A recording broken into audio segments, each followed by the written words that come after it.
दोस्तों एसआईआर सर्वे और BLO app mapping को लेकर एक बड़ी ट्रेनिंग अभी सभी बीएलओस की रखी गई थी।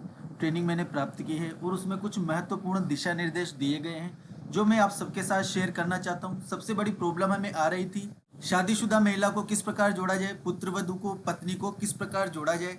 तो इससे रिलेटेड पूरी जानकारी इस वीडियो में मैं आपको देने वाला हूँ। अगर आप हमारे चैनल पर नए हैं तो पहले आप चैनल को सब्सक्राइब करना सुनिश्चित कर लीजिए, क्योंकि इससे रिलेटेड लगातार मैं अपडेट आपको देता रहूंगा। वीडियो को स्टार्ट करते हैं। इसके लिए दोस्तों आपको सबसे पहले अपने बीएलओ ऐप को ओपन कर, जो नया अपडेट बीएलओ ऐप पर आया है उसको आपको अपडेट कर लेना है। इसके बाद आपको mapping of electrons with previous SIR इस वाले ऑप्शन को खोलना है। यहाँ पर फ्रेंड्स आप देखेंगे तो दो ऑप्शन आपको दिए गए हैं, map electoral with previous SIR और mark electoral for self as progeny.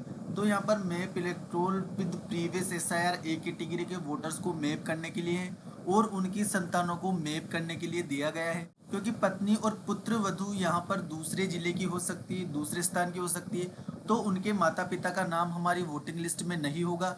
ऐसी स्थिति में आपको mark electoral for self as progeny इस वाले ऑप्शन का चुनाव करना है, इसको ओपन करना है। अब देखिए साथियों, इस प्रकार से लिस्ट आपके सामने ओपन हो जाएगी सेल्फ प्रोगेनी में।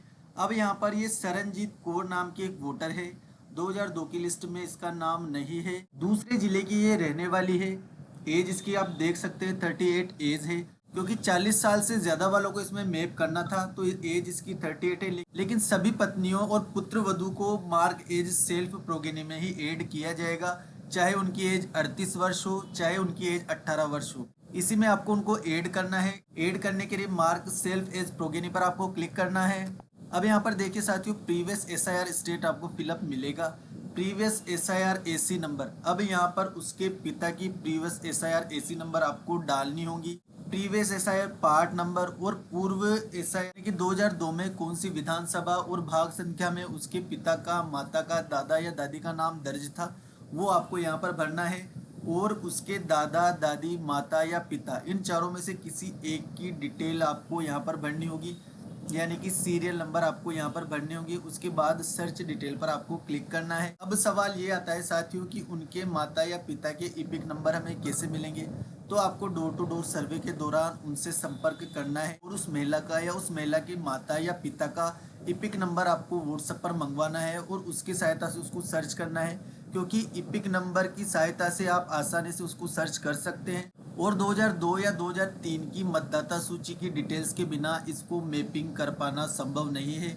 ये केवल एकमात्र तरीका है जिससे आप इन महिलाओं को मैप कर सकते हैं। पति के साथ उसको हरगिज आपको नहीं जोड़ना है, किसी भी स्थिति में पति के साथ उसको लिंक नहीं करना है, मैप नहीं करना है। ईसीआई के द्वारा स्पष्ट निर्देश दिए गए हैं कि पिता के साथ ही उसको ऐड किया जाएगा, चाहे वो पत्नी हो, चाहे वो पुत्रवधू हो। तो स्थिति यहाँ पर बिल्कुल क्लियर हो चुकी है साथियों। उनके डिटेल्स आपको मंगवानी होगी, जिस भी जिले की वो निवासी है, दूसरे राज्य की निवासी है तो भी आपको डिटेल्स वहाँ से मंगवानी होगी। देखिए साथियों, उसके पिता की पूरी डिटेल आपको यहाँ पर फिलअप करके उसके पिता के सीरियल नंबर डालकर सर्च डिटेल पर आपको क्लिक करना है। अब आप यहाँ पर देखिए, उसके पिता की पूरी डिटेल आपके सामने शो हो चुकी है। उसके बाद सेलेक्ट रिलेशन में आपको यहाँ पर डॉटर सेलेक्ट करना है और मार्क एज प्रोगेनी यानी कि एड पर आपको क्लिक कर देना है। अब देख सकते हैं प्रोगेनी एड सक्सेसफुली, यानी कि हमारा प्रोगेनी सक्सेसफुली एड हो चुका है। इस प्रकार आप जितने भी पत्नियां और पुत्र वधू है सभी को मैप करेंगे। डोर टू डोर सर्वे के दौरान आप उनसे ये डिटेल निकलवाएंगे और उस डिटेल को आपके द्वारा ईसीआई की वेबसाइट पर सर्च किया जाएगा और डिटेल निकालकर 2002 की या 2003 की आपको उनको मैप करना है। यदि आप मैप नहीं करते हैं तो उनका गणना प्रपत्र आप नहीं भर पाएंगे, क्योंकि जिनकी मैपिंग होगी उन्हीं का गणना प्रपत्र आप भर सकते हैं, अन्यथा गणना प्रपत्र भरने का ऑप्शन नहीं है। फिर उनका नाम ड्राफ्ट सूची में नहीं आएगा और दोबारा दावे और आपत्तियों के द्वारा डॉक्यूमेंट्स देकर उनको नाम जुड़वाना होगा, जो काफ़ी लंबा प्रोसेस आपके लिए हो जाएगा। इसलिए आपको पहले ही सचेत होना है, पूरी डिटेल्स उनसे निकलवानी है और उनको ऐड कर देना है। वीडियो अगर आपको यूज़फुल लगा हो तो वीडियो को लाइक करें, चैनल को सब्सक्राइब ज़रूर कर लें, क्योंकि इससे रिलेटेड अपडेट लगातार आते रहेंगे। Thank you.